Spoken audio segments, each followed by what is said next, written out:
going? So I am here in the middle of nowhere with this Tesla Model Y. As you can see, it's a 1,000-mile road trip. Lots of bugs, dead bugs, pretty nasty actually. All kind of bugs, big bugs, small bugs. I don't even know what they are, but it messed up the front bumper, pretty much the entire front bumper. We do have paint protection film, so that helps. That's also on the hood and on the fender. We have mirror caps. The whole car is actually wrapped, so we're not too worried. We do have mud guards. Tire is pretty dirty as well.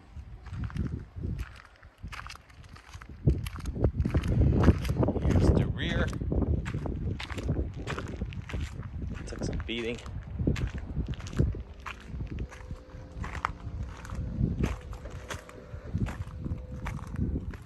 You can see the mud guards that took most of the brunt.